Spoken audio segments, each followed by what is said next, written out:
รัตนัตยัสสะขอนอบน้อมต่อพระรัตนตรัยขอโอกาสคณะสงฆ์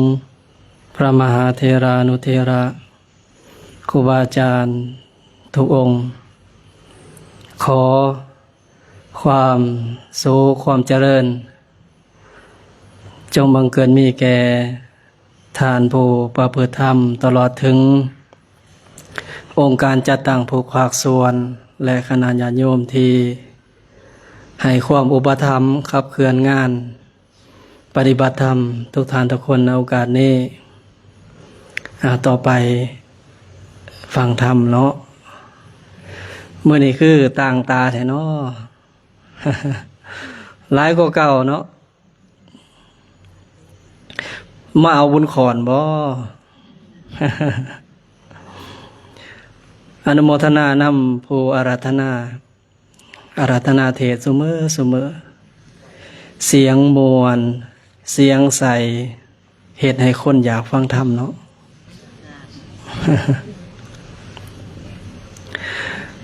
ปีนี้ก็เป็นอีกปีหนึ่งเนาะที่ทางวัดสุวรรณประดิษฐ์บ้านนาดีของเฮาได้จัดงานปฏิบัติธรรมสิเอิ้นอีกชื่อหนึ่งคิดว่าเอิ้นเนาะได้จังสิม่วนงานบุญปฏิบัติธรรมเนาะน่าจะเข้ากันดีบ่แม่นบุญธรรมดาแต่มาว่ามหาบุญพร้อมละมีหยังคือเท่านั้น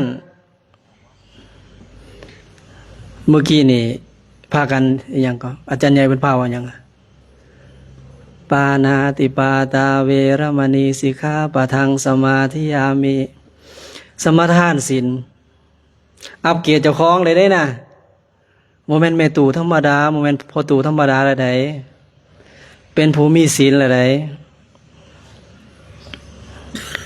ศีล8แม่นบ่บางคนบ่ไว้เอาศีล5บ่เป็นหยังฉะนั้นงานนี่เป็นงานปฏิบัติธรรมชื่อก็บอกแล้วว่าปฏิบัติธรรมแสดงว่าหยังแสดงถึงได้ลงมือปฏิบัติตัวจริงอาตมาก็สังเกตซุ่มเมตูเพิ่นปฏิบัติธรรมนะทั้งเถื่อเวลามันบ่พร้อมเนาะไปสันเขาบ่ทันแล้วทั้งแม่งงวกซ้ายงวกขวาบ่ทันแล้วซ้ำภูเขาห้องน้ำก็เฉพาะสิเขาจัดหันจัดนี่บ่ทันทางอาจารย์เพิ่นมาสมโภชเลยในมนต์เด้อเจริญพรเด้อมองงุดหงิดติมองงุดหงิดดอกเนาะปฏิบัติธรรมอย่ามาเขียดเฮ้ยอาจารย์ในประเทศโดนอาจารย์คือเว้าดุแท้บ่เอาเพิ่นว่าสักส่วนอวนตานให้มาปาลกความเพียรปีหนึ่งบางเถื่อคนไหนปฏิบัติธรรมนะปีหนึ่ง7 มื้อ3 มื้อ5 มื้อบางคนมาขัดเกลาเจ้าของนะมาสร้างรวมอบรมผลงานพอดีเจ้าของนะบัด5 ปีบัดบ่ได้เฮ็ดหลายแนวนะโอ้หลายพะโลตั้งใจเอาเด้อผู้ที่มาเอาบุญขอนก็ตั้งใจเอาสิเบิดเลยเด้เนาะวันที่มื้ออื่นกับสามว่าเบิดแล้วเนาะมื้อนี้จะกล่าวธรรมเป็นธรรมาทีค่อนข้างจะละเอียดแดนน้อยนึงกล่าวเปล่าครับฟังเป็นอุปนิสัยเนาะฟังเป็นอุปนิสัยธรรมขององค์สมเด็จพระสัมมาสัมพุทธเจ้าเนี่ยนะแมวเป็นธรรมที่เหตุให้บุคคลพ้นจากทุกข์และสิ่งที่สำคัญคือถ้าเฮาหูต้นตอของทุกข์ก็จะสามารถตัดหากถอนเหงาของทุกข์ได้ดังที่อาตมาภาพจะได้ยกประสูตร ที่มาในมัชฌิมนิกายมูลปัญนาถพระไตรปิฎกภาษาลาวได้อ้างและได้บัดนี้ได้อ้างว่าพระไตรปิฎกภาษาลาวแล้วได้เพราะว่าเกิดขึ้นแล้วเด้พระไตรปิฎกภาษาลาวเล่มที่12ข้อที่149นากัน149คือกันบ่ได้บอกเลขเด้ว่าสิว่าอาจารย์เพิ่นให้แล้วโมแมน บอกไว้เธออยากไปศึกษาเอิ้นว่าวัมมิกสูตรพระสูตรที่เว้าถึงโพ่นปวก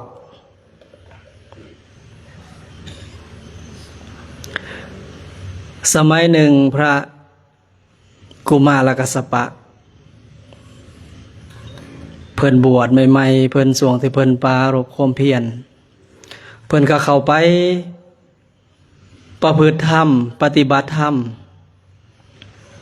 อยู่ที่ป่าอันธวันเป็นป่าที่พระสงฆ์สาวกนี่มักเข้าไปปฏิบัติธรรมห้องเงียบสงบพังแต่สื่อแต่อันทะแปลว่ามืดมันมืดมันทึบเหมาะสมแก่การเจริญธรรมมื้อหนึ่งเพิ่นก็ประพฤติปฏิบัติธรรมไปคอนสิแจ้งไม่ออกมีเทวดามาหาแสงสว่างทั่วบานทวันเลยแจ้งสาดส่องลงมาแล้วก็มายืนอยู่มาแล้วมาถามตั้งปัญหาถามเลยเด้คือจังหูจักกันนี่เด้มาตั้งปัญหาถามเลยอันนี้จับประเด็นให้ได้เด้อจับประเด็นให้ได้เดี๋ยวเฮาสิงงว่าผู้ใดถามผู้ใดเว้าถึงหยังจับประเด็นให้ได้เด้อเดี๋ยวสิถามซุ่มไม่ออกแล้วตาเว้าแล้ว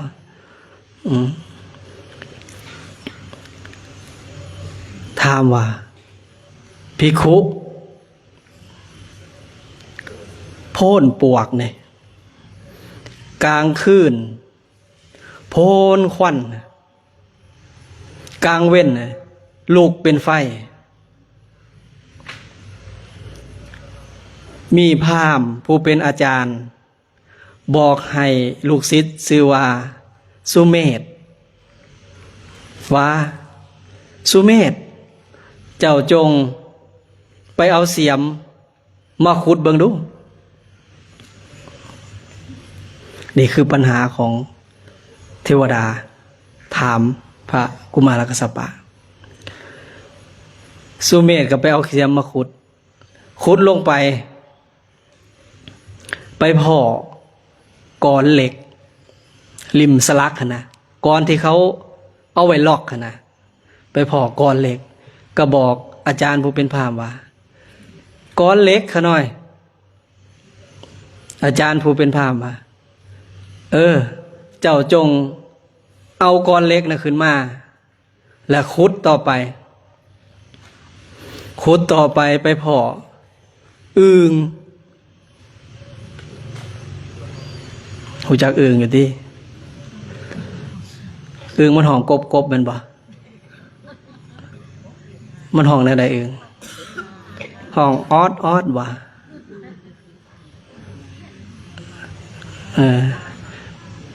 ไปพ่ออึ่งเผาหรืออึ่งยางบ่หูเด้แต่ว่าตกลงสางเป็นยางย่อยๆไปพ่ออึ่งก็บอกอาจารย์ผู้เป็นพราหมณ์ว่าพ่ออึ่งขะหน่อยพราหมณ์ก็บอกว่าเจ้าจงเอาอึ่งขึ้นมาแล้วขุดต่อไปสุเมธผู้เป็นลูกศิษย์เนี่ยก็เอาเสียมขุดไปพ่อทางสองแยกมันแยกไปนะสายขวาคาถามอาจารย์ว่าพ่อทางสองแยกขะหน่อยให้เจ้าเอาเสียมนั่นถากทางสองแยกซับทางสองแยกออกเลยแล้วขุดต่อไปคันสิว่ามันก็สิพำเพื่อเนาะได้สิบอกแบบให้เข้าใจง่ายๆเมื่อสุเมธขุดต่อไปเนาะหลังจากทางสองแยกแล้วก็ไปพ่อหมอกองนำด่างหรือว่าหมอกองนำซอด พราหมณ์ก็บอกว่าเอาหมอกองน้ำสอดขึ้นมาเมื่อขุดต่อไปก็ไปพอเตาพราหมณ์ก็บอกว่าเอาเตานะขึ้นมาเมื่อขุดต่อไปก็ไปพอเคียงหันซีนพราหมณ์ก็บอกว่าเอาเจ้าจงเอาเสียงหันซีนขึ้นมาแล้วก็ขุดต่อไปเมื่อขุดต่อไปก็พอซีนตอนซีนนี่แหละก็เอาตอนซีนขึ้นมาบาดนี้สุดท้ายสุเมธผู้เป็นลูกศิษย์ก็ขุดไปไปพ่อนาค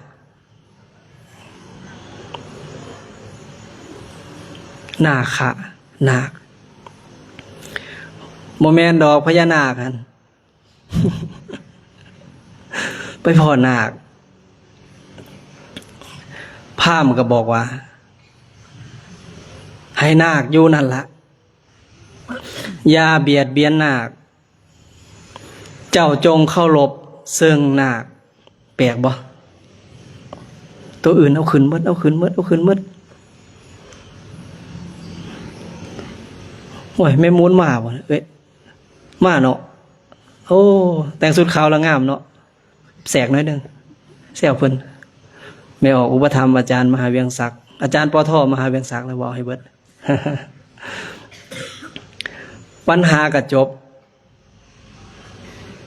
แล้วก็บอกพระกุมารกัสสปะว่าให้ทานเนี่ยไปเข้าเฝ้าพระภูมิพระภาคเจ้าและทูลถามปัญหาทั้ง15ข้อนี้พระพุทธองค์พยากรณ์ปัญหาแนวใดกะให้จำปัญหาที่พระองค์พยากรณ์นั่นภิกขุเอิ้นคือจังคุ้นเคยกันไหนเป็นเทวดาภิกขุข้าพเจ้ายังบ่เห็นบุคคลใดทั้งในเทวโลกพรหมโลกมาลโลกพร้อมทั้งหมู่สัตว์สมณพราหมณ์เทวดาและมนุษย์ทั้งหลายที่จะเฮ็ดให้ข้าพเจ้าที่จะเฮ็ดให้จิตใจของข้าพเจ้ายินดีในการพยากรณ์นี้นอกเหนือจากพระตถาคตสาวกของพระตถาคตหรือคนผู้มาจากสำนักของข้าพเจ้านี่บ่มีวันนั้นได้เราฟันธงว่าบ่มีเลยขันนอกเหนือจากนี้บ่มีแล้วก็บอกว่าให้ต้องไปหาพระพุทธเจ้าพร้อมแสดงว่าพิเศษพระกุมารกัสสปะนี่ก็นำเรื่องนี่ไปบอกพระพุทธเจ้าเมิดว่าขน่อยปฏิบัติธรรมอยู่ได้มีเทวดาลงมาหาแล้วก็ตั้งปัญหานี่ให้ขน่อยฟังแล้วก็เอาปัญหานี้มาถามองค์สมเด็จพระสัมมาสัมพุทธเจ้าข้าแต่พระองค์ผู้เจริญโพ่นปวกคือหยัง กลางคืนเป็นควันคือหยังกลางเว้นเป็นไฟคือหยังพราหมณ์แม่นไผสุเมธผู้เป็นลูกศิษย์แม่นไผก้อนเหล็กแม่นหยังอึ่งแม่นหยังทางสองแยกแม่นหยังเขียงหันศีลน่ะแม่นหยังเตาแม่นหยังและกะตอนศีลน่ะแม่นหยังและสุดท้ายพญานาคแม่นหยังเนาะขน้อยนั่นไปว่าพญานาคซับนาคติดปากองค์สมเด็จพระสัมมาสัมพุทธเจ้ากับพยากรณ์ว่าปัญหาเหล่านั้นทั้งหมดฟังเด้อพุทธเจ้าพยากรณ์ว่าแนวใดว่าเป็นปริศนาธรรมคำว่าโพ่นปวกองค์สมเด็จพระสัมมาสัมพุทธเจ้าทรงพยากรณ์ว่าเปรียบเหมือน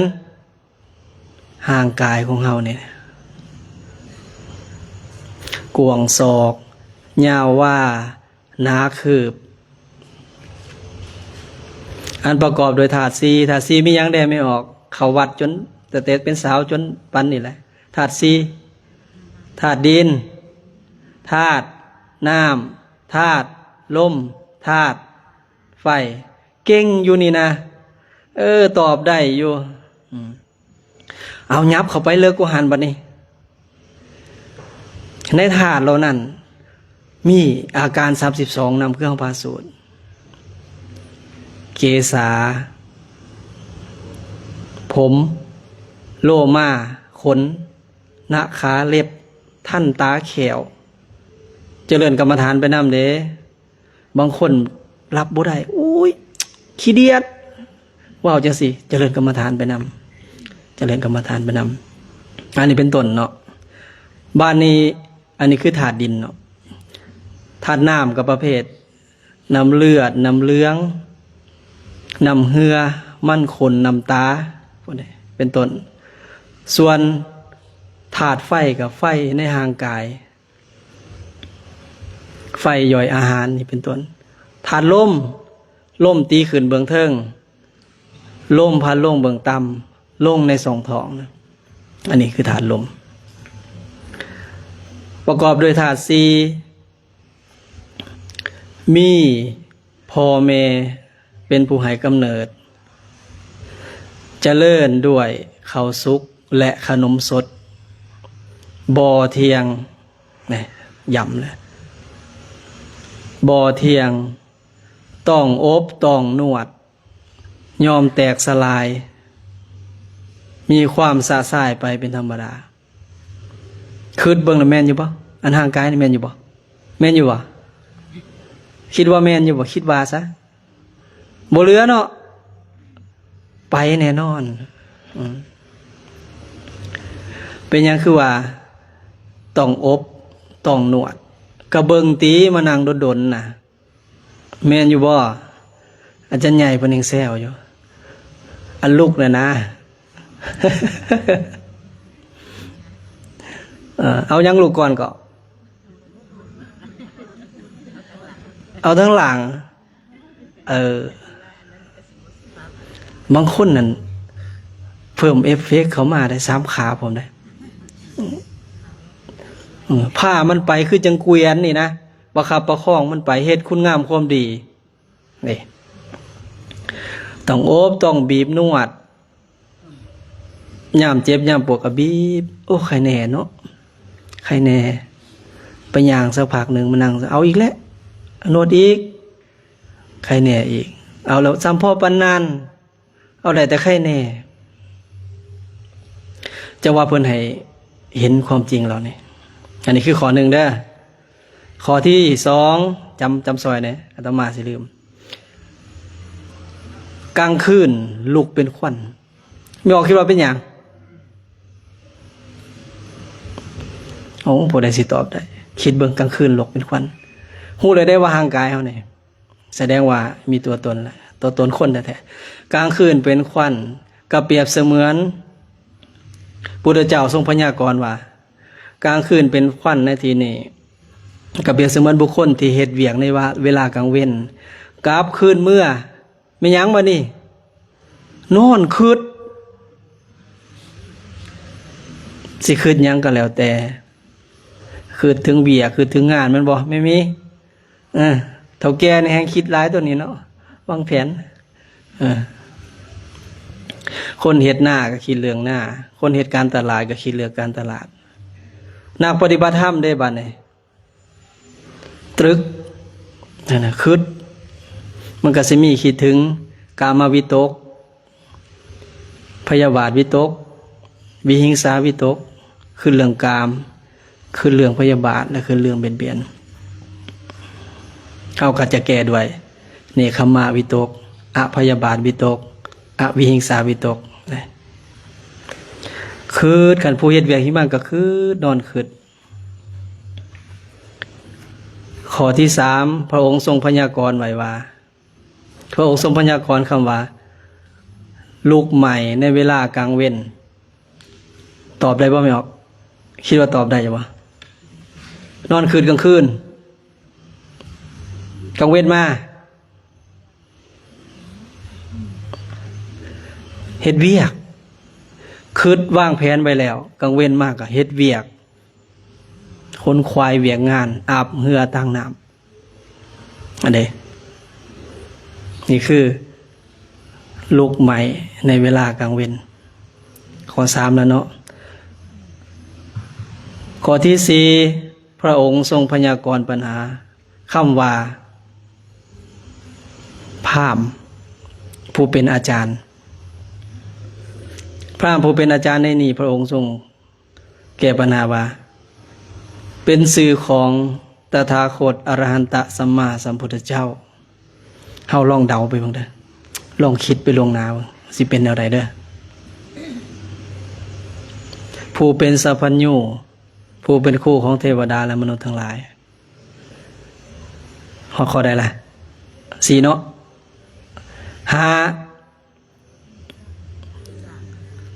3ว่ะบ่แม่นติ4 5ติพ้นปวก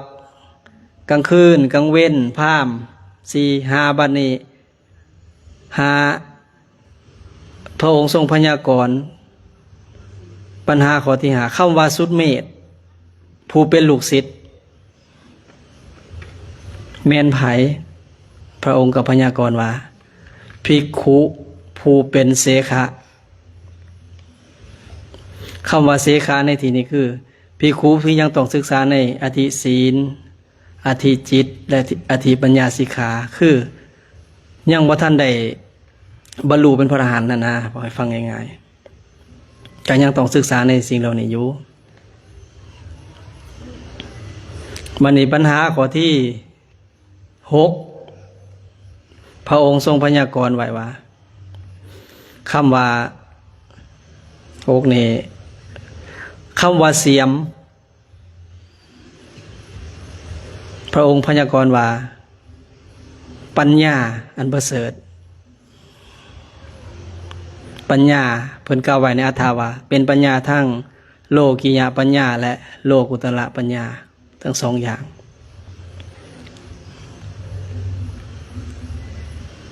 7เนาะบัดนี้เนาะ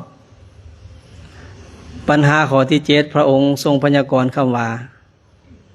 คุดหมายถึงความเพียรการปรารภความเพียรทางกายและใจ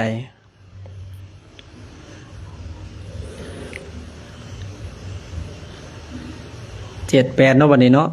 ก็ต่อมาก็ลืมเลยว่าเป็นขอไปโหลดบ่ได้วะนะ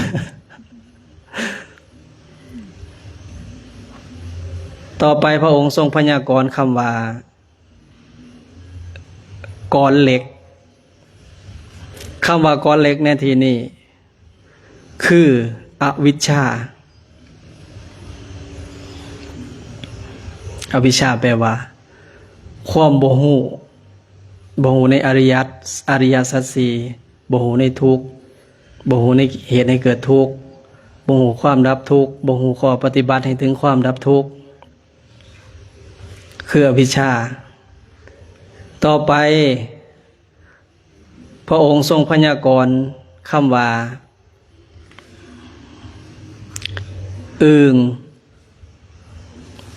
ลองเดาดูไม่ออกคำว่าอึ่งสิคือหยังอาตมาลองเผยๆจังหน่อยสมมุติว่าเฮามือไปเคาะหลังอึ่งเนี่ยนะ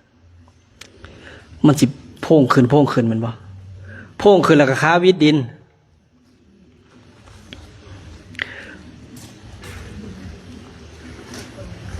เพิ่นเปรียบกับคำว่าความขับแค้นใจอันเนื่องจากโทสะ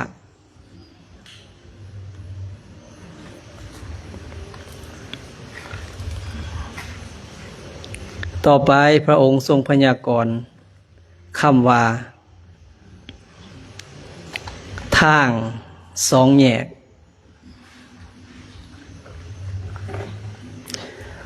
ทาง2แยกในที่นี้พระองค์อธิบายว่าเป็นความลังเลสงสัยวิจิกิจฉาพุทธเจ้าตรัสรู้แท้บ่น้อปฏิบัติธรรมไปพระธรรมที่พระองค์ทรงแสดงเนี่ยมันแม่นแท้บ่เฮาเฮ็ดอยู่นี่มันสิได้หยังเนาะมันสิได้แท้บ่นะความลังเลสงสัยนะอันนี้ยกอุปมาหากเฮาลังเลสงสัยและปฏิบัติธรรมไปเนี่ยโอ้บ่ฮอดไสบ่ฮอดไสเอาต่อไปปัญญาพยากรณ์ข้อต่อไปพระองค์ทรงพยากรณ์คำว่า หมอตองนำดาง หรือว่าหมอต้องนำสอดนะเป็นนิวรณ์หานิวรณ์แปลว่าเครื่องกั้นได้เมียวมีกามฉันทานิวรณ์ความพอใจในกามพยาบาทนิวรณ์ความพยาบาทความขุ่นเคืองทีนามิทะนิวรณ์ความง่วงเหงาหาวนอนอุทธัจจะกุกุจจะนิวรณ์ความพุ่งซ่านและคัดเครื่องสุดท้ายวิจิกิจฉานิวรณ์ความสงสัยเวลาปฏิบัติธรรมมีเบิดได้นี่นะแม่นบ่มีเมิดโดยเฉพาะเหงานอนส่วงบ่ายมาเนี่ยมันกึกกึกอะไรเงานอนจังหน่อยเทศไปอาตมาก็สิเห็นเนาะในเงานอนเนี่ยอย่างเงานอนเลยไผเงานอนเป็นนกเขาเด้อเงานอนฟังเทศปัญหาข้อต่อไปพระองค์ทรงพยากรณ์คำว่าเต่าลองเดาไม่ออกเต่านะพระองค์สิว่าหยังเต่าเนี่ยมันเป็นสัตว์ที่ห่วงกระดองเลยคันสิเทียบใส่ถ้ำสิเป็นถ้ำมาแบบใดเป็นสัตว์ห่วงกระดองมีไฟมาลี่เขาปั๊บในกระดองฮะเฮาหยุดอย่างหลายสุดในร่างกาย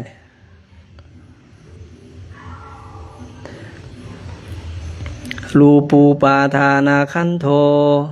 ขานอันเป็นที่ตั้งแห่งความยึดมั่นคือว่าอย่างไรก็เวทานูปาทานาคันโทขานอันเป็นที่ตั้งแห่งความยึดมั่นคือสรุปแล้วยึดอุปทานขันธ์ห้าทั้งวันเสาร์อันเดก็พากันสวดม้วนๆนั่นนะเอายึดขันธ์ห้าเด้อันนี้คือเตาเนาะปัญหาขอต่อไปพระองค์ทรงพยากรณ์คำว่าเคียงซ้อยซีนบัดเนี่ย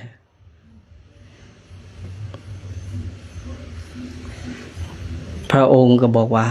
เป็นกามคุณหากามคุณหามีอย่างแน่ตาไปเห็นเกิดยังหูรสกลิ่นเสียงโผฏฐัพพะอยากแย่งหูที่มันงามๆบางคนผู้เฒ่าอันนี้บ่เอาผู้เฒ่าได้ไปเบิ่งหูยามเป็นสาวโอ้เฮานี่งามเลยเนาะคันสมมุติว่าไม่รอบเนาะโอ้เฮานี่ก็งามเด้นี่สะพ่อดอกตู่ซักจังมักพุ่นตู่ซักนั่งอยู่แย่งแหละเขาบอกว่าดอกว่าสิผมบ้าครูบาเนี่ยมาบอกเรื่องส่วนตัวในบอกให้ฟังเขาพอใจนะในรูปเสียงม้วนมือก้อนนั่นนะอาจารย์ใหญ่บนเทศบางคนก็สิมวนน้ำเขาเปิดบึ้มกอดน้องแน่นๆก็มีบึ้มจังสี่มันต้องทอนว่าสันเอ้ยหายในใจอยู่ตู่ดับในแม่วะเฮาเราฟังอาจารย์ใหญ่บนเทศเนี่ยม้วนปุ่นเอาบึ้มยาเขาดองเนาะเม่นมาอยู่ประจักนี่เหมือนนังสติกใส่หัวครูบาก็น่าสิว่าหัวบ่ได้เลยเสียงที่มวนหูบเสียงกลิ่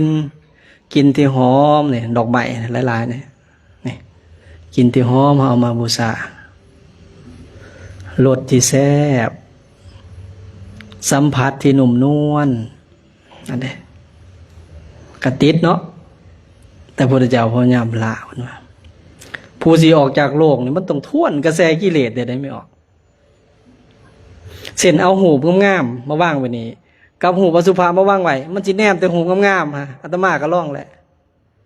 อันนี้เอาเว้าความจริงอาตมาก็ลองเอาหูงามมาว่างนี่เอาหูขี้ลายมาว่างนี่มันอยากแนมแต่หูงามมันบ่อยากแนมหูขี้ลาย มันคัดเฮาปานนั้นได้ความดื้อของมันนะอันนี้คือปัญหาคำว่าเขียงซ้อยศีลเอาปัญหาข้อต่อไปจำได้บ่แม่นหยังเขียงซ้อยศีลและแม่นตอนศีลพระองค์ทรงพยากรณ์ว่าเป็นนันทิราคะความยินดีเพราะความเพลิดเพลิน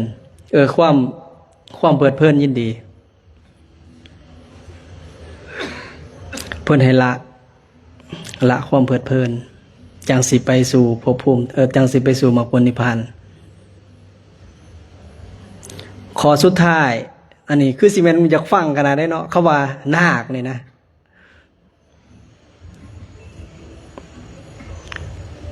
จากถามไม่ออกคิดว่าเป็นหยัง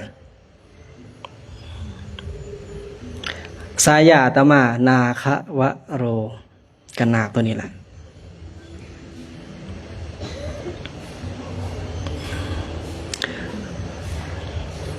บางทีเพิ่นก็แปลว่าสร้างผู้ประเสริฐบางทีเพิ่นก็บอกว่าพระขีณาสพคิดว่าแม่นหยังสุดท้ายบ่ให้ขุดออกได้แม่นบ่ให้นาคอยู่หั่นแหละอย่าเบียดเบียนนาคจงเคารพนาคก็แสดงว่าเป็น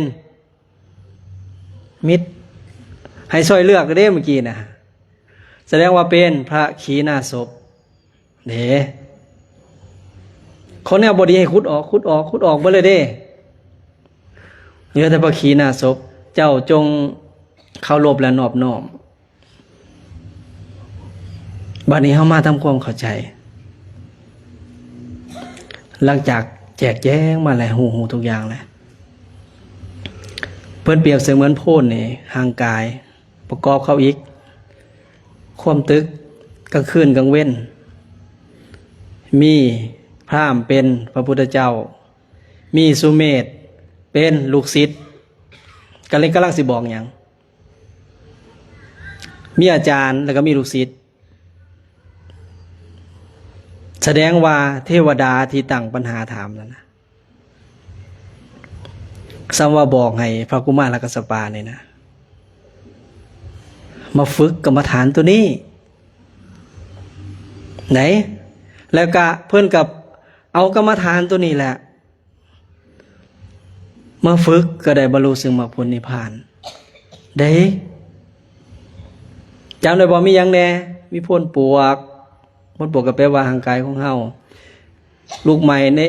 เป็นควันในเวลากลางคืนลูกใหม่ในเวลากลางเว้นก็คึดกลางคืนเฮ็ดเวียกกลางเว้น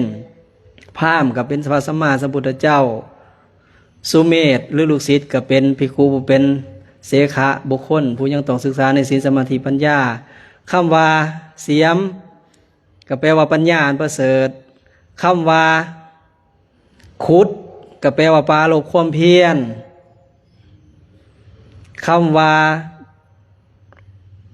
ลืมเลยคำว่าลิมสลักหรือว่าก้อนเล็กเนี่ยแปลว่าเอาวิชาขุดมันขึ้นมาเอาปัญญา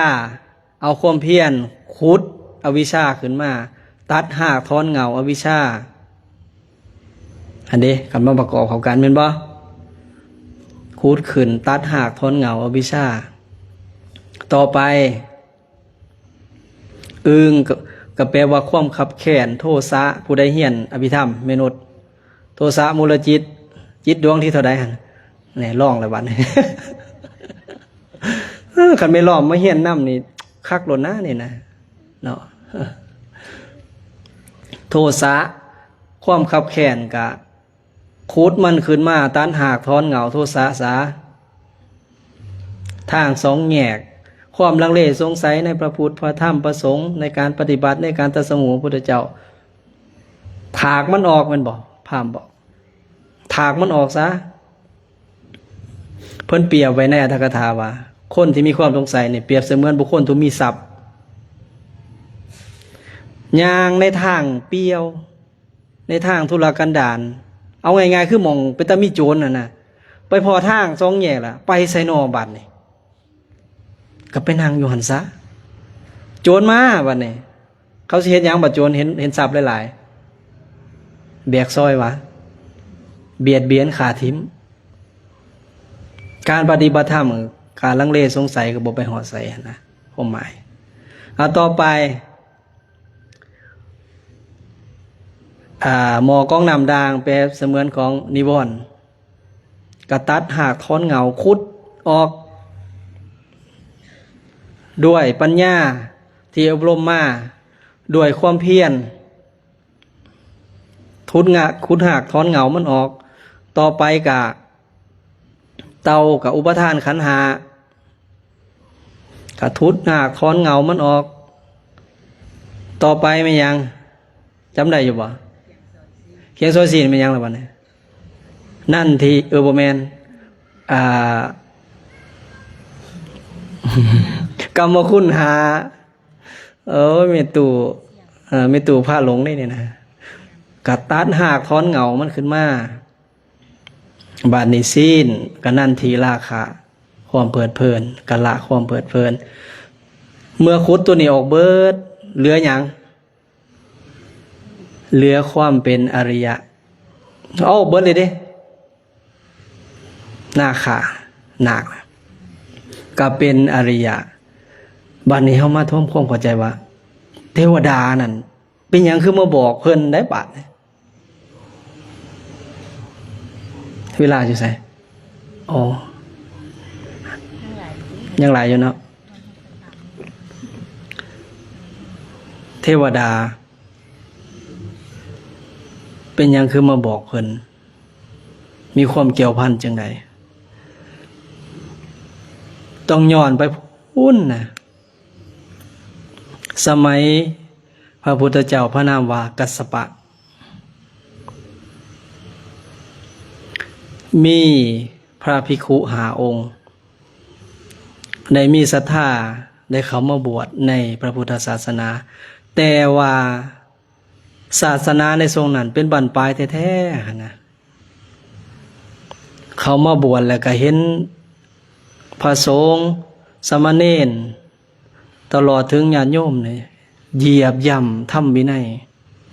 เหยียบย่ำศีลธรรมประพฤติบ่งามเห็นเอาได้บาดนี่บทเข้ามาศรัทธาแล้วเห็นแล้วนะ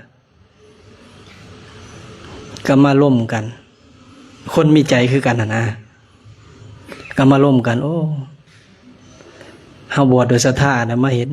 สิ่งเหล่านี้เนี่ยไปเถอะศาสนาของพระพุทธเจ้าของเฮายังบ่เบิดเฮายังมีหวังอยู่ไปประพฤติปฏิบัติธรรมให้มันได้แท้ๆเถอะหลังจากนั้นก็ไปกราบพระเจดีย์พระบรมธาตุขึ้นผู้พุ่นได้ไม่ออกขึ้นไปจอมผู้ที่ว่าขึ้นบ่ได้โดยตีนเฮ็ดบันไดขึ้นเฮ็ดบันไดขึ้นไปเฮ็ดเอาได้วันนี้เมื่อขึ้นไปฮอดเลยเอาบันไดลงผลักทิ่มเลยใจเด็ดปานนั้นได้แล้วก็ตั้งใจปฏิบัติธรรมถ้าบ่ได้บรรลุธรรมหรือบ่ได้คุณหยังนี่ก็ให้มันตายไปซะให้มันตายไปโลดเฮาสิบูชาคุณพุทธเจ้าในนั้นเมื่อปฏิบัติธรรมไปปฏิบัติธรรมไปองค์ที่เป็นเทระกว่าหมู่เพิ่นก็ได้บรรลุธรรมเป็นพระอรหันต์หลังจากเพิ่นบรรลุธรรมแล้วสำเร็จกิจแล้วเพิ่นก็ไปโดยฤทธิ์คือเพิ่นก็ฮ้อไปบิณฑบาตอยู่อุตรกุรุทวีปคุ้นอยู่วะเคยได้ยินคำนี้อยู่วะบ่แม่นโลกเฮาใดอุตรกุรุทวีปน่ะบ่แม่นโลกเฮานี่ใดเพิ่นกล่าวไว้นะโลกเฮานี่ชมพูทวีปมันก็สิมีทวีปทั้ง4เนาะที่กล่าวไว้นะมีชมพูทวีปคือโลกเฮาอุตรกุรุทวีปบุพพวิเฮหทวีปอมรโคยานทวีปข้าเจ้านี่อายุเขาสิยืนได้เดี๋ยวจะให้พระเดชพระคุณอาจารย์ใหญ่เพิ่นบอกทีหลังแล้วกันข้อมูลอาตมาบ่แน่นตอนนี้ทิมพลาครูบาอาจารย์ ไปบิณฑบาตมาก็ไปตักน้ำอยู่สระอโนดาตอยู่ป่าหิมพานต์ก็เอาอาหารเหล่านั้นมาแบ่งหมู่คณะนำกันนี่นะผู้ต่างอกต่างใจมาปฏิบัติธรรมนำกันนี่นะเพิ่นบ่สันเด้เพิ่นว่าบ่ได้ตกลงกติกากันว่าผู้ใดบรรลุแล้วสิบิณฑบาตมาให้กันสันใจเด็ดปานนั้นเด้ให้อาจารย์สันโลดซุ่มขน่อยสิปฏิบัติธรรมขน่อยบ่สันเพิ่นก็สำเร็จกิจแล้วเพิ่นก็ไปอยู่ส่วนตัวของเพิ่นมือต่อมาพระเทราที่เพิ่นร้องลงมานะก็ได้บรรลุธรรมเป็นพระอนาคามีพระอริยะบุคคลขั้นที่3ก็เฮ็ดคือกันนี่ก็บ่สันคือกันเพิ่นก็ไปตามทางของเพิ่นเหลือเท่าใดบัดนี้เหลือ3เนาะเหลือ3องค์บ่ได้บรรลุหยังได้บ่ได้บรรลุแล้วบ่ได้สันเขาเป็นหยังบัดนี้ไม่ออกธาตุขันธ์มันก็แตกเท่านั้นมันก็ตายเท่านั้นแหละแต่ว่าตายด้วยศีลใดตายด้วยการปราลบความเพียรใดบอกง่ายๆคือตายแสบๆนะบ่ต้องเป็นห่วงผู้หนึ่งเข้านิพพานผู้หนึ่งไปอยู่สุทธาวาสภพอีก3องค์เวียนว่ายตายเกิดอยู่สวรรค์แดมนุษย์แดสวรรค์แดมนุษย์แด จึงได้มาเกิดในยุคของพระพุทธเจ้าของเรา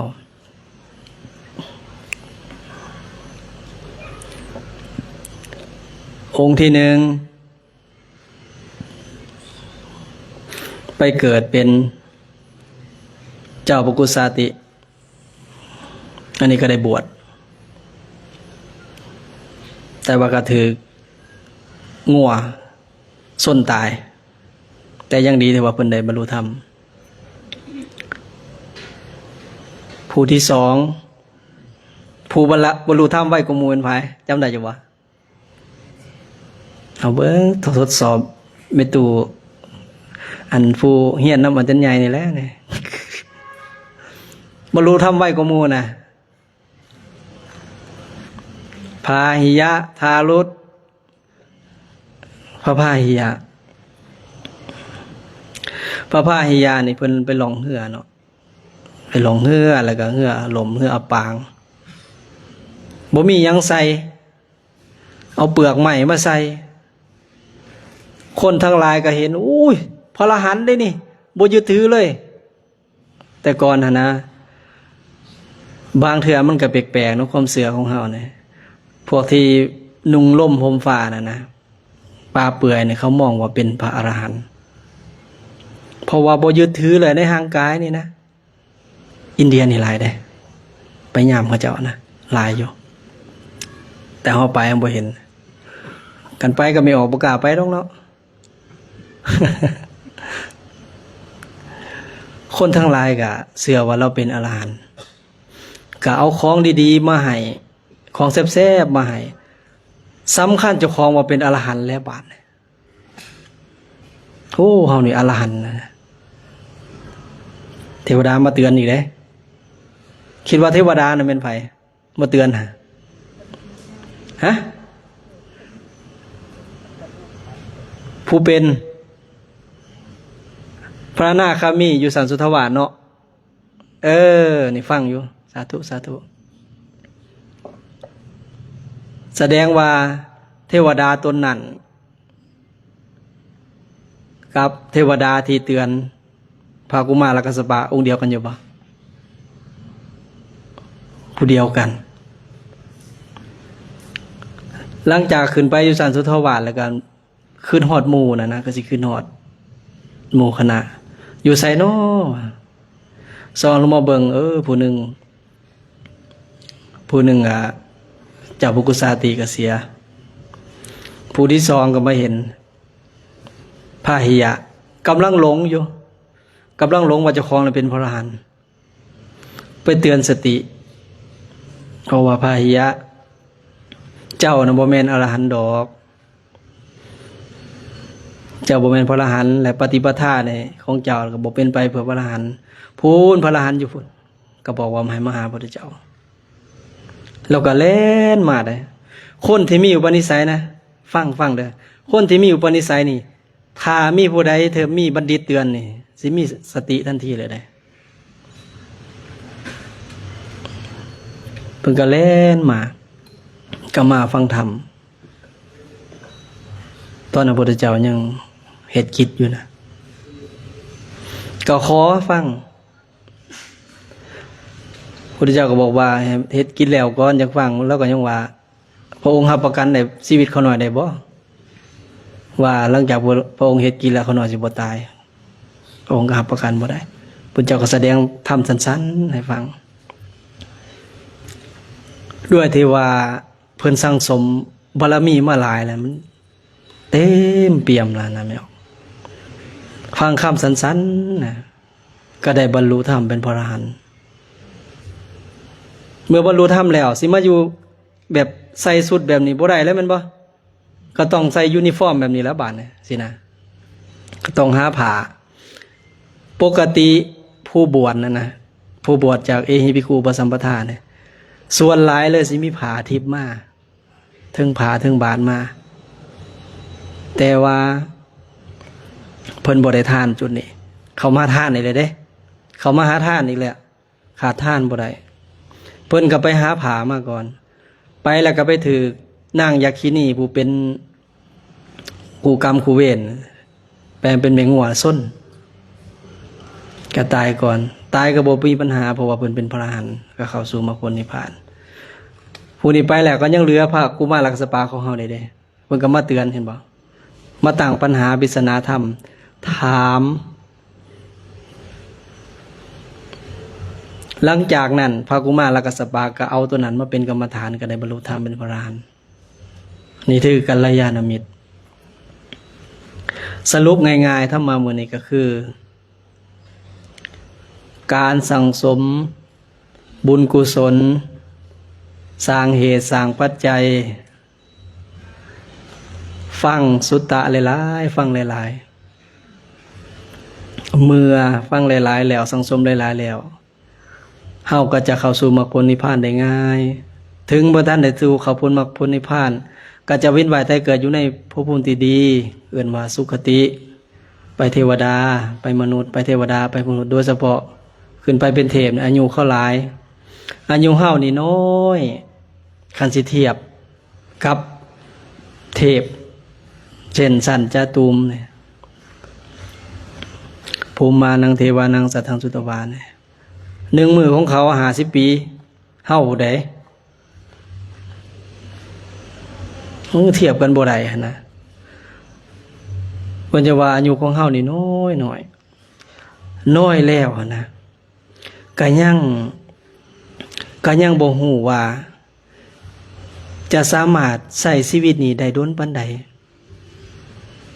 ชีวิตที่ผ่านมาเนี่ยเฮาฮู้แม่นบ่เฮาใช้ไปแล้วเบิดไปเท่าไหร่แล้วมีตู้ข้างหน้านี่เบิดไปเท่าไหร่ล่ะ70 ปลายเลยนานอาตมาก็เบิดไป40เลยคืออยู่บ่40เด้ยังบ่คือเนาะคือแล้วหัวงอกบ่แห้ง เบิดไปแล้ว40ชีวิตที่ผ่านมานี่เฮาฮู้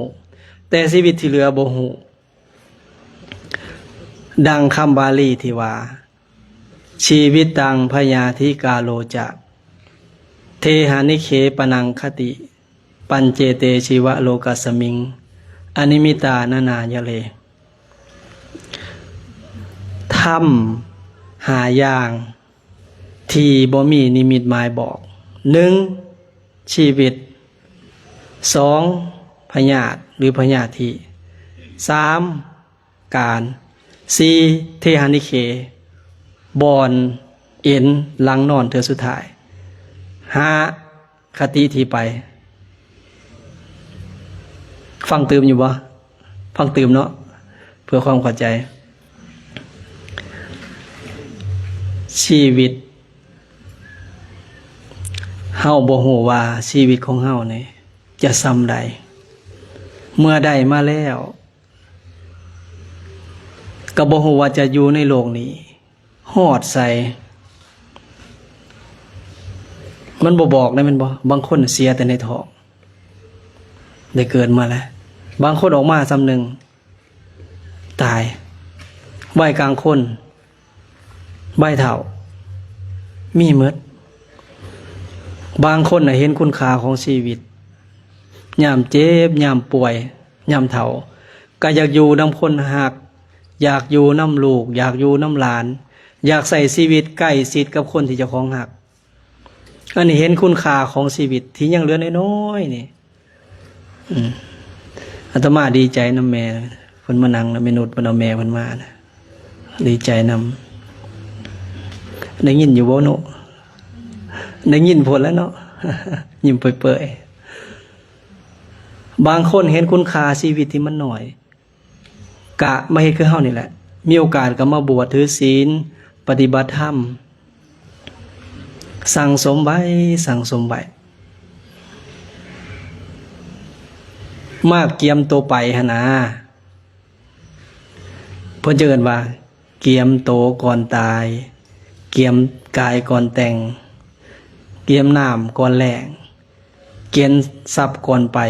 เกียมใจก่อนสู่มาเกียมไว้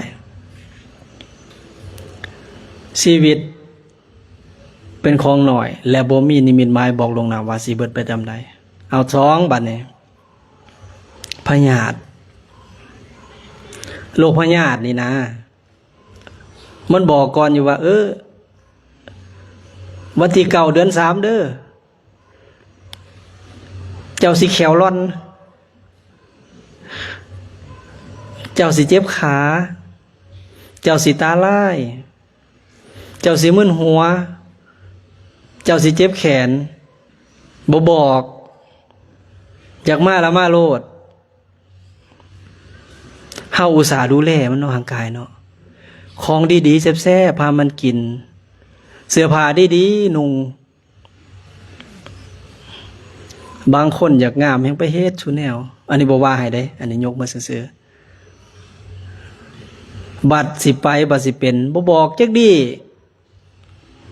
อันนี้เพิ่นว่าบ่มีนิมิตบายให้เฮาฮู้ลงหน้าว่าสิเป็นพยาธิอาตมาเคยไปเห็นคนที่เจ็บป่วยนะอยู่ห้องหมอบางคนก็ห้องโอดโอยเจ็บผ่าตัดห้องโอดโอยเฮาลองคิดถ้าคนที่บ่ได้ฝึกกรรมฐานเลยนะไปเจอสภาพที่ว่าเจ็บป่วยไข้นอนเตียงอยู่นะล่มหมอนนอนเสื่อนี่นะสิว่างใจแนวใดคิดว่าสิว่างใจแนวใดไม่ลองเคยเป็นแม่นบ่ช่วงนึงเนาะใครอยู่บุญหลายคันบ่มีกรรมฐานมันตกใจเด้มันหยั่นตายหั่นนะว่าง่ายๆคือมันหยั่นตาย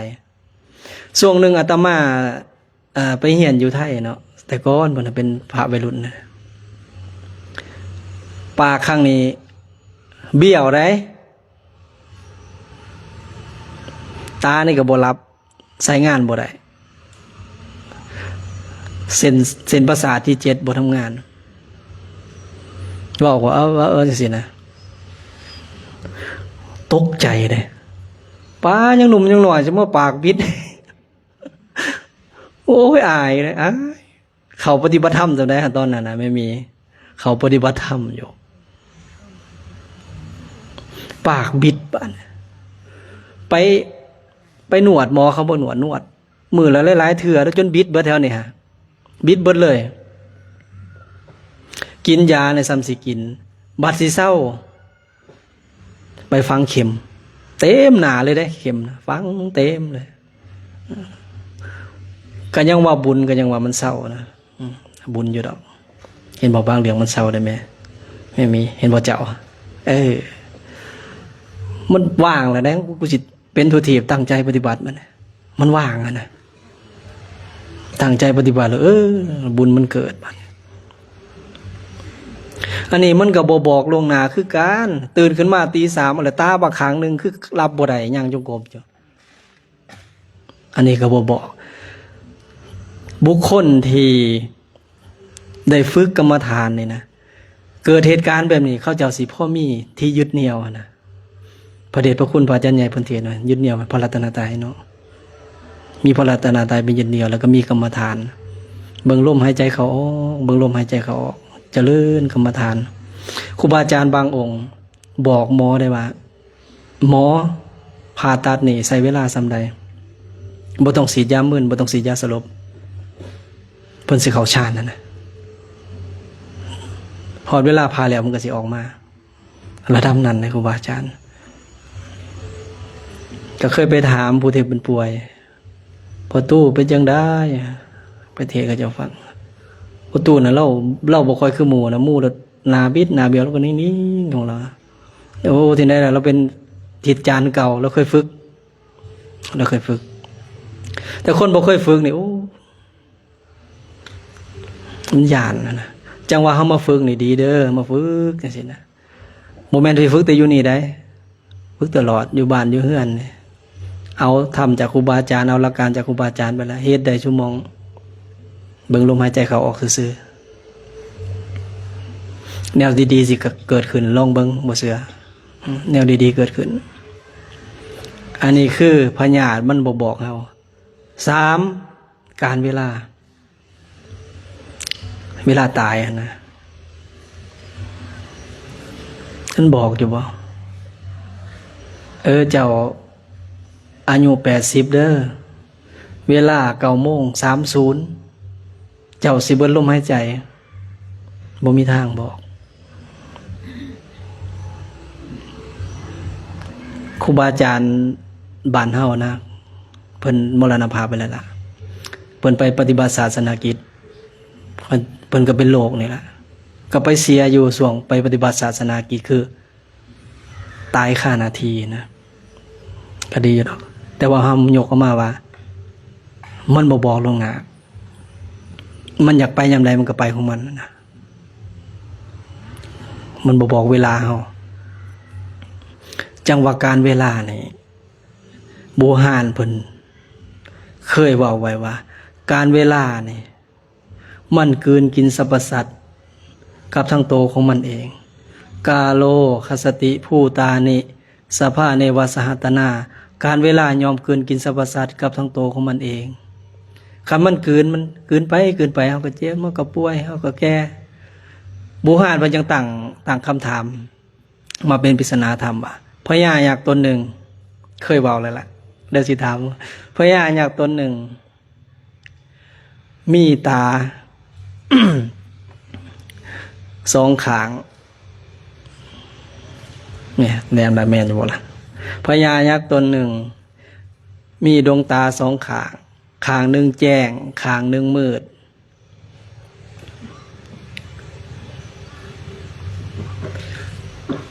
ลงเลยเดบัตนี่สัญญาณบ่เที่ยง พญายักษ์ตนหนึ่งมีหน้า3 หน้ามีดวงตา2 ข้างข้างหนึ่งแจ้งข้างหนึ่งมืดมีปาก12 ปากแต่ละปากมีแขวอยู่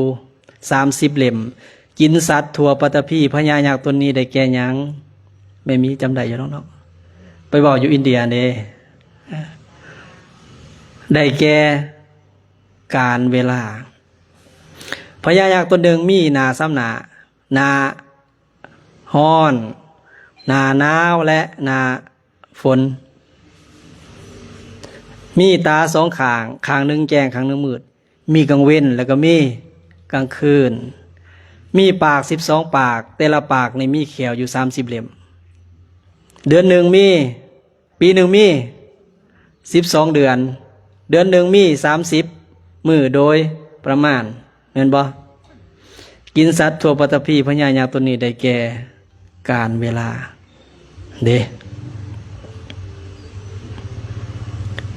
มันกลืนกินจักหน่อยปีนี้ก็กลืนกินปีที่แล้วเดือนนี้ ก็กลืนกินเดียวที่แล้วจักหน่อยชั่วโมงต่อไปก็จะกลืนกินชั่วโมงนี่เพิ่นบูหารเพิ่นบอกไว้แนวนั้นเพราะฉะนั้นการเวลามันกลืนกินสรรพสัตว์แต่ผู้ที่คุณค่าของเวลาได้บาดเนี่ยถึงเวลาจะมีน้อยนะแต่ก็ถือโอกาสมาบวชคือแม่มีนี่เวียกงานหลายก็ถือโอกาสมาไม่ตู้เวียกงานหลายถือโอกาสมามื้อนึงก็เอาคืนนึงก็เอานี่ขอให้เป็นบุญน้อยนึงก็เอาอันนี้สละมาอันนี้คือเวลาเนาะเฮาบอกฮู้ว่าเวลาตายเฮาอยู่ยามใดแต่ว่าสิ่งสำคัญคือเวลานี้ตอนนี้บวชอยู่ฟังเทศน์อยู่เอาต่อไปเทหานิเคบอนเอ็นหลังนอนเธอสุดท้ายสมัยเมตูนี่ออกในหมอตำแย่ที่เนาะเห็นปะรุ่นนี้เนี่ยอาจจะออกในห้องหมอบางคนเคยว่าเกิดอยู่ไซกระตายอยู่หันนึกเถื่อว่าโมเมนเลยโมเมน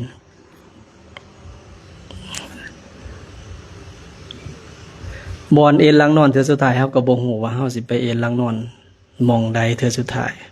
มองทอดทิมลางเธอสุดท้ายเนี่ยบ่ฮู้แต่สิ่งสำคัญก่อนจะไปคือต้องมีบุญกุศลไหวหลายๆพญาเพิ่นว่าจังไดขั้นสิเที่ยวทางเวิงให้หาห่มบังหัวขั้นสิไปทางไกลไทยทงให้มีพร้อมไทยทงในที่นี้คือบุญกุศลขั้นสิไปทางหนาหาทิ้งบังใหญ่ตักน้ำไหวเต็มบังจะคอยไปนี่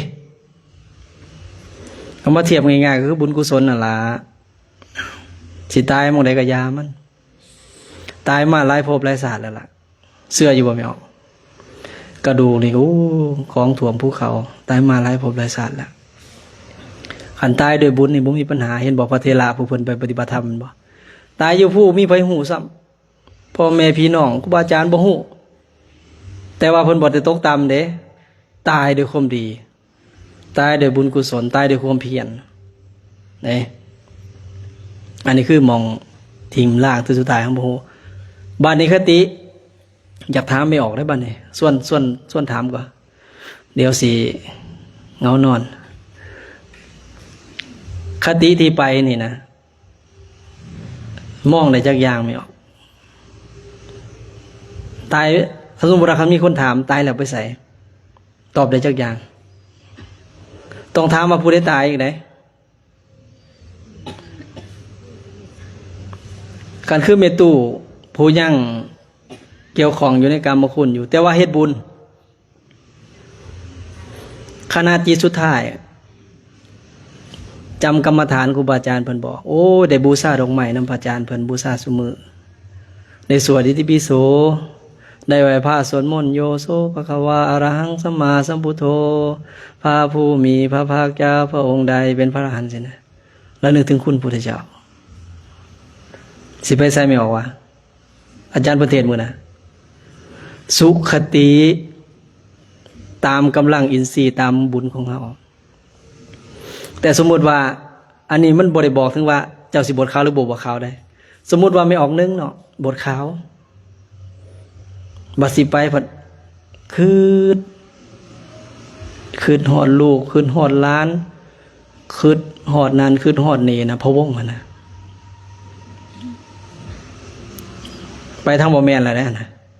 ไปทางบ่แม่นแล้วบัดนี้ผู้ไปด้วยอกุศลจิตไปทุกขติง่ายๆสำนั้นบัดนี้ผู้บ่ไปสองอย่างนี้ได้เป็นไผผู้บ่ไปทั้งสองทางนี่เป็นไผเจ้ามิตรวะเนี่ยมิตรชิลีผู้บ่ไปคติได้เลยเป็นไผโอสาธุพระอรหันต์พระอรหันต์เด้อ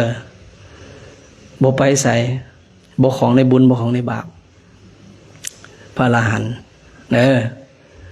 กะเทศมากกับสมควรกับเวลาเนาะเป็นประโยชน์แด่บ่เป็นประโยชน์แด่ก็หยิบเอาเด้อตัวใดเป็นประโยชน์ก็เอาตัวใดบ่เป็นประโยชน์ก็ทิ่มมันซะบ่ต้องเอาดอกมันหนักสมองเนาะแต่ที่สุดท้ายในอาตมาภาพได้แสดงธรรมะก็เห็นสมควรแก่เวลาจึงขอสมเด็จยุติลงคงไว้แต่เป็นเท่านี้โดยบุญกุศลที่อาตมาภาพเองตลอดถึงคณะครูบาอาจารย์ได้สั่งสมอบรมมาขอมาพบกันเป็นเดชเป็นเดชาเป็นพระวปัจจัยเป็นอุปนิสัยตามทรงแบ่งบุญให้ญาติโยมทุกท่านทุกคนที่มาบวชก็ดีที่มีส่วนร่วมในการคำสู้เวียกงานประพฤติปฏิบัติธรรมนี่ทุกท่านทุกคนให้มีความสุขความเจริญปรารถนาสิ่งหนึ่งประการใดที่เป็นไปโดยชอบประกอบด้วยธรรมขอให้ความคิดความปรารถนาเหล่านั้นจงบังเกิดผลสำเร็จในที่ทุกสถานในการทุกเมื่อหากว่าท่านทั้งหลายยังเวียนว่ายตายเกิดอยู่ในมหันต์หน่วงนภพสงสารนี้คำว่าทุกข์ยากเข็นใจให้ทรัพย์อปัญญาอย่าได้บังเกิดมีแก่ทานทั้งหลายในอัตภาพนั้นๆขอให้ทานทั้งหลายได้เข้าสู่บรมสุขกล่าวคือมรรคผลพระนิพพานด้วยกันจงทุกท่านทุกคนเทอญ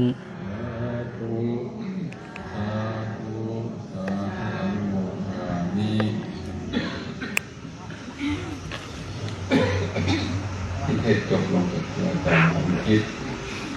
ในธรรมะเป็นการก็ตลาดในช่วงการอาจารย์ที่ตั้งใจ คิดไปเถาะเทียดบออกแล้วเมื่อไรสด